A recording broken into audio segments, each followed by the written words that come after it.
How's it going, y'all? The name's Ray Ray, and today we are back with some more reaction videos of wrestling. Today we are going to be reacting to this video called 10 Greatest Rivals of John Cena's career. John Cena is in his retirement tour right now, and everybody, including me, are gonna miss him. I remember growing up watching John Cena. Like, I wasn't that much of a John Cena fan, but I still liked him. You know, I still respected him and stuff. But like, yeah, like, it is gonna be sad, and like, when John Cena officially retires, and it's gonna be crazy. Just thinking about it, like just thinking about like someone you grew up watching is gonna retire, like, and they're pretty much old now.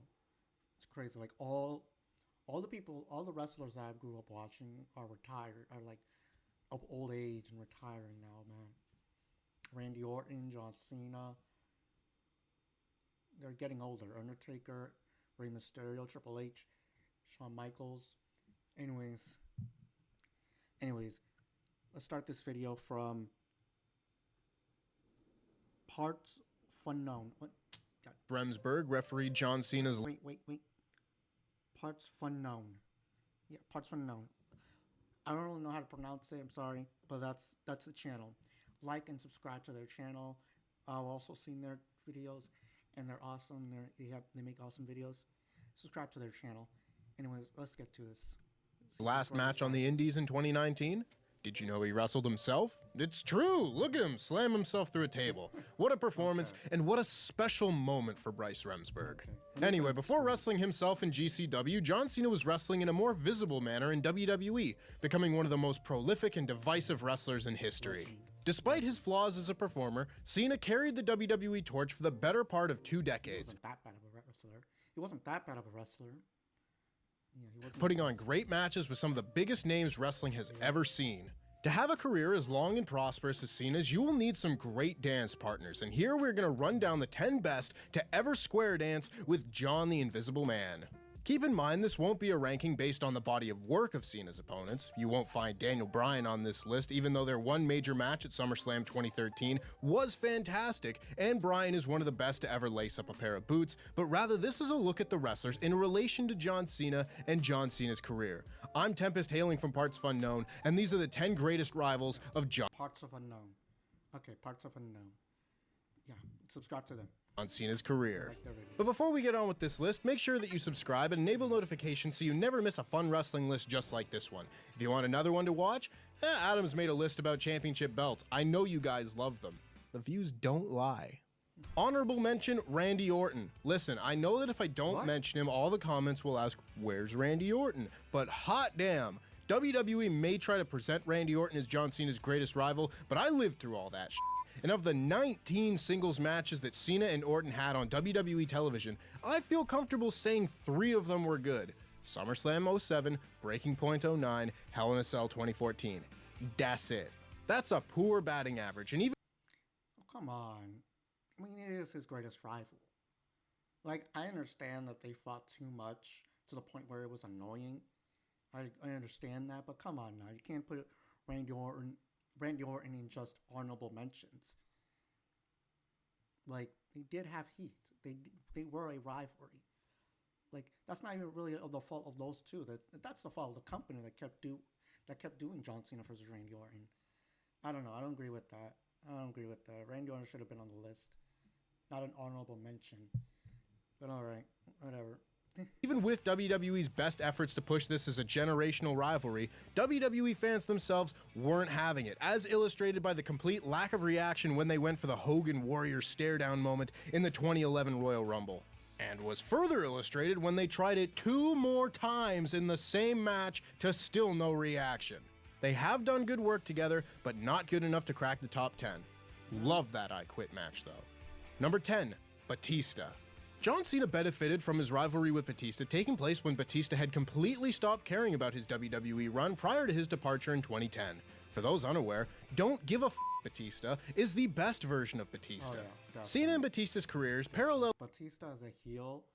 Oh my God, he was awesome.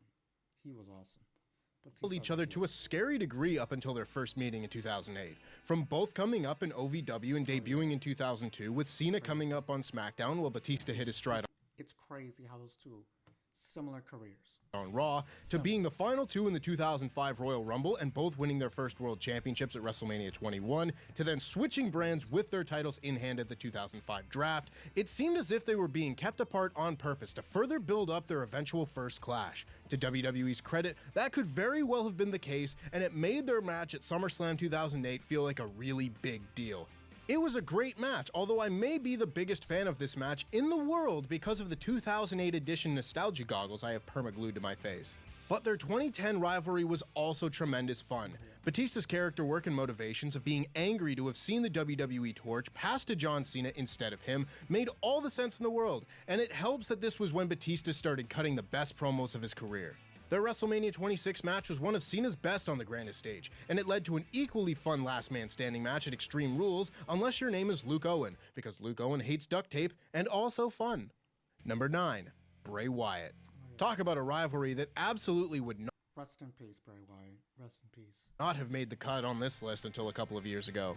John Cena's 2014 rivalry with Bray Wyatt and the Wyatt family started off great, with Cena being a perfect narrative counterpart to Wyatt's original silver-tongued cult leader character.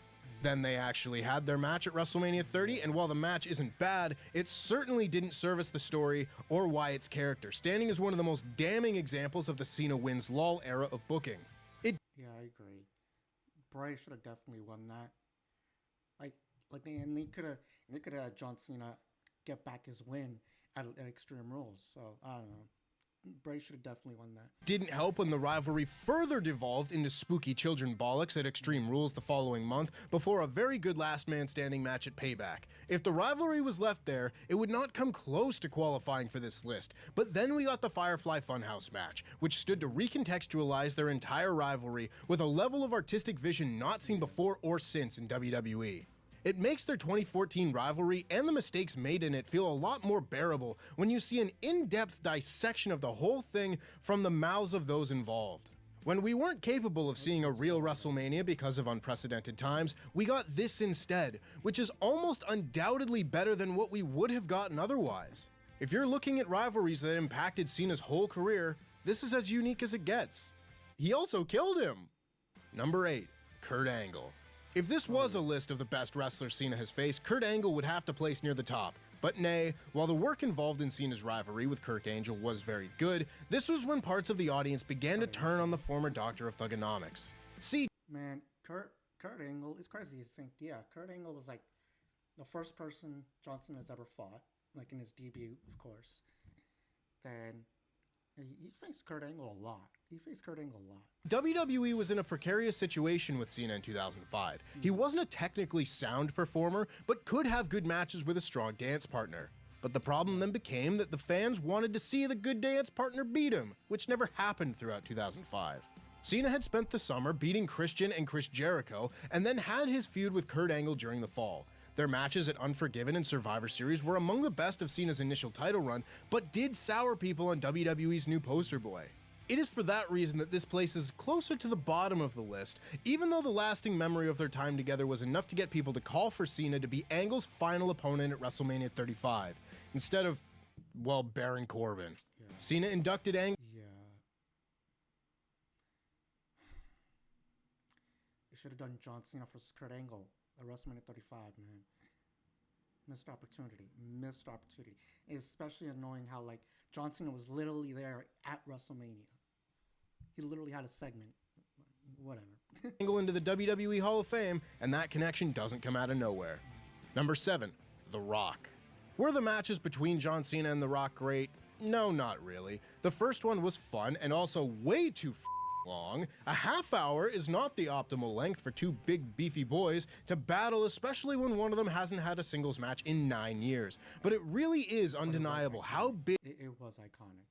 This rivalry was iconic. This was legendary.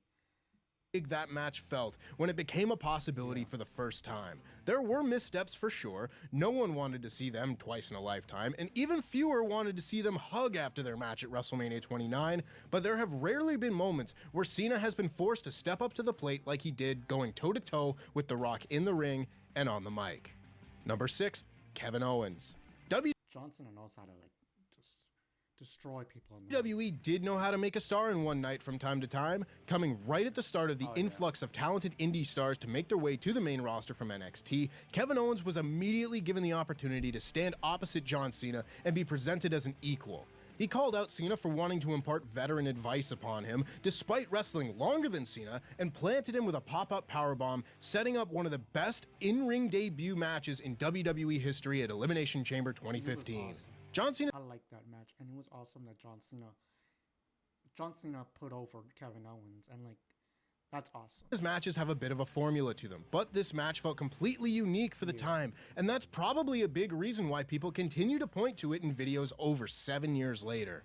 It also helps that KO won, at the height of the Cena wins LOL era no less. Cena did get his win back and then some at Money in the Bank and Battleground, which may have slowed Owens' progress up the card, but thankfully he got there in the end, and what we were left with is one of the greatest trilogies of matches of John Cena's career. Throughout all 3 of these matches, Cena and Owens never once left the ring. I got nothing more to say about that fact. I just think it's neat. Number 5, Shawn Michaels. That's a crazy fact, actually. Wow, we never left the ring. Anyways, Kevin Owens definitely became a star, man. I hope he does win a world title one day, or at least a singles title, like an Intercontinental title or a U.S. title eventually, because he definitely deserves it, man. He really became a star, man. Keep itching, sorry. Anyways, number 5, Shawn Michaels, who's my favorite wrestler of all time, Shawn Michaels. John Cena's run as WWE Champion in 2007 was the first truly great run he'd had as top guy of WWE, and the best part of that best run was his rivalry with Shawn Michaels. In terms of in-ring performances, Cena and Michaels' WrestleMania 23 match is head and shoulders above the rest of Cena's WrestleMania resume. A half-hour classic in front of Cena's largest audience to date, this was a statement match to fully cement his place at the top of WWE's totem pole. And yet, there is absolutely an argument to be made that that isn't their most iconic match together. To top a WrestleMania main event with a match less than a month later on Raw, it must mean that match was pretty darn special. And special indeed it was. The hour Broadway the two had in London is an achievement of a Raw match, especially for 2007. To hold an audience's attention for an hour and manage to peak at the perfect moment is an incredible feat, and it is unfathomable that 1 week later, Cena was booked to turn his attention to the Great Khali. Hour-long classics, no more. Shawn Michaels could legitimately have had great chemistry with a mop, so it doesn't come as a surprise that these matches were as great as they were. There's a reason, I may be biased because Shawn Michaels is my favorite wrestler of all time, but yeah, Shawn Michaels could fight a broom and that would be a 5-star match. But it was only further illustrated by every time they got in the ring before Shawn's retirement. I highly recommend their match from the January 12, 2009 episode of Raw. It is one of the best Raw matches of that whole year, and it doesn't get nearly enough love. Number 4, Brock Lesnar.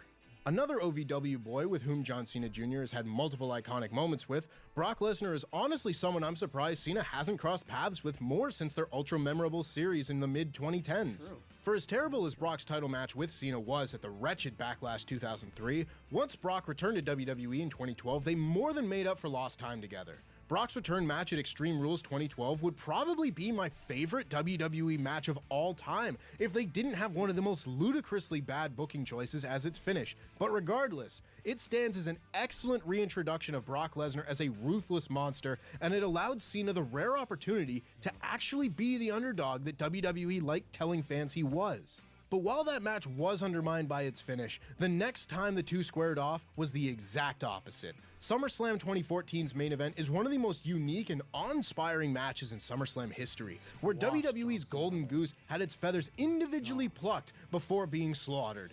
Suplex City began that night with Brock's dominant win, and they further added to their shared resume with a decent rematch at Night of Champions and one of the best triple threat matches in WWE history, also involving Seth Rollins at the Royal Rumble.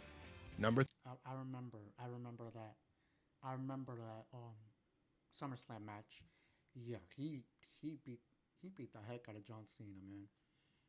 I try not to swear so much, but yeah, he beat John Cena so much. Like, my goodness, like, he treated him like it was just a regular jobber. Like, golly. AJ Styles. Considering the track record WWE had with new stars being introduced on the main roster in the mid-2010s, there was no guarantee that AJ Styles would be a success in the big dub. He was having great performances throughout 2016 against Chris Jericho and Roman Reigns, but if he didn't establish himself further, it would have been easy for him to slip down the card into the IC title scene and never see the main events again. Then his feud with John Cena eliminated that concern from everyone's minds. That feud, oh my god, John Cena versus AJ Styles. AJ Styles was my favorite wrestler at that time. I mean, he still is. He's one of my favorites. But AJ Styles versus John Cena was a dream. For me, it was a dream match. Because it was like TNA versus WWE. It was a dream match. It was a dream match, bro. Like, I was so hyped. I remember being so hyped for the match. And all three of their matches were awesome, in my opinion. For me, all three of their matches, Cena and Styles, were awesome. Cena's late career resurgence as a super worker began with his US title run in 2015, but truly peaked with this rivalry with AJ Styles the following year. Whether it be their initial clash at Money in the Bank that served as an appetizer of what was to come, their follow-up show-stealing match at SummerSlam that nothing on the card could come close to, their fun triple threat match with Dean Ambrose at No Mercy, or their ultimate duel over the WWE Championship at the Royal Rumble, each of these matches could serve as someone's favorite of their series. From strictly an in-ring standpoint, it would be hard to argue that AJ Styles was not Cena's best opponent, but two had stories that captured fans' imaginations just a bit more. Number 2, CM Punk. John Cena and CM Punk's early work together was little of note. Their first matches in 2009 are short and dull affairs, and their extremely short feud at the end of 2010 consisted entirely of Cena calling him CM Sucks. Because don't get it twisted, the height of the PG era was But once the build to Money in the Bank 2011 started, these two became intertwined together in WWE history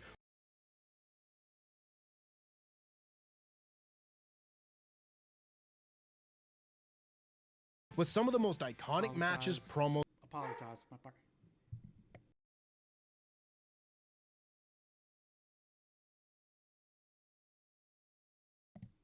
I'm sorry. And long-term stories in WWE history. Their Money in the Bank match speaks for itself at this point, with every YouTuber drooling over it since the day it occurred, but the matches that have followed are also deserving of praise. Their SummerSlam match aside, because of all the Triple H, Kevin Nash, Alberto Del Rio nonsense I would rather remove from the timeline, Cena and Punk's rematch at Night of Champions 2012 is a great match in its own right, and a great example of WWE utilizing a draw finish in a way that actually services the story, showing Punk as someone who is now happy to retain the title by any means necessary. Then the piledriver match on Raw in 2013 capped off their rivalry with another of the best matches in Raw history. But as a rival to John Cena, only one has surpassed Punk and Cena's duality. John Cena versus CM Punk was awesome. I remember seeing like a post on social media saying that like John Cena and CM Punk are like, are like Superman and Batman. Like, both have different like beliefs and stuff. You know, like CM Punk. Back then, 2011, they had two different beliefs. John Cena was, the company guy, the company guy. He was the one that the company goes to. He was the golden boy. And then CM Punk was the guy that that the company did not see as a star. The fans loved him, but the company didn't. CM Punk moved to the beat of his own drum. And those two were so opposite. Yeah, I remember that, and I remember hearing like, like CM Punk and John Cena are like Batman and Superman. That's why that rivalry was good. It was awesome. Number 1, Edge. Oh yeah. I watched their 3 matches. I watched 3 of their matches on Peacock. John Cena's old shoe. Edge and Cena surprisingly hit their strides as main event talent at the same time. The night Cena won his first WWE Championship, Edge won Money in the Bank, setting up the iconic first cash-in for New Year's Revolution that started the best rivalry of John Cena's career. 2006 was the year of Cena and Edge. With some brief interruptions for a little show called WrestleMania, their matches furthered their story and their careers immensely. The Royal Rumble match set Edge's year in motion, having dropped the WWE title back to Cena and letting the frustrations involved consume him. They had a fantastic triple threat match with Triple H at Backlash, and then Edge cost Cena the title in his match with Rob Van Dam at One Night Stand. They did a fantastic job spacing out the matches to make the rivalry not get stale, yet be able to tell a much longer story than most rivalries were at the time. They traded wins in the other's hometown, with Edge beating Cena in Boston at SummerSlam, and then following that up with a match at Unforgiven in Toronto, with that match being one of the best singles TLC matches ever, with the best FU ever, helping to cap off a great chapter of their career-defining rivalry. Then add in even more great work together in 2009 with a brilliant promo from Edge talking about his visceral hatred of Cena and how powerful that word. I didn't watch their 2009 rivalry though. I think I watched it as a kid. I remember watching this segment as a kid, and how much Edge hated John Cena, bro. That was hate. Like, oh my god, Edge hated John Cena. I remember seeing hatred is setting up their final battle at Backlash in an unusually great last man standing match, and you have the best body of work the two have had with another wrestler in their careers. It is brilliant. I love it. I'm gonna go watch it all over again. And that's our list. Make sure. So yeah, Edge and John Cena. No, first. I'm sorry I keep mumbling. Sorry I keep with my words. God. Anyways, it's weird. First off, it's weird that Randy Orton isn't on the list. It's like, yeah, their rivalry got annoying because of how many matches they got, but it was still good. He is still his rival. Like, I would still count that. I'm just saying, like, you know what I mean? I would still count that.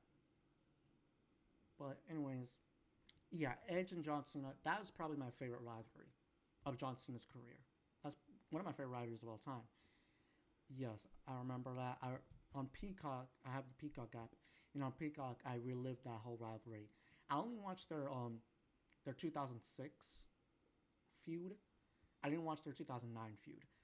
But I remember watching their 2006 feud. I remember watching the Royal Rumble one, Royal Rumble match, their SummerSlam match, and their Unforgiven match, TLC match. Yeah, it was great. That rivalry is good. Yeah. Anyways, hope you guys enjoyed. Thank you for watching. Yeah, subscribe to Parts Unknown. Subscribe to them. Like, comment, subscribe to them. Parts of Unknown. You know, yeah. And John Cena, respect to him, bro. Respect to John Cena. Man, he put a lot in the company. Like, respect to him. Like, yeah, he wasn't no 5-star wrestler or anything like that, but he was a perfect on the mic. He could like just roast anybody on the mic. He could kill anybody on the mic, bro. Anyways, yeah, I'm gonna miss John Cena as well. I'm gonna feel old seeing John Cena retire, man. Like, golly. Yeah, but let's just enjoy the last pay-per-views with John Cena in it. Let's just enjoy the ride. That's what I'm trying to say. Anyways, I hope you guys enjoyed. Thank you for watching. Like, comment, subscribe. And I'll see you guys in the next one. Again, like and comment, subscribe to Parts Unknown. Like, comment, subscribe to me. Yada, yada. Let me just go. I never know how to end these things.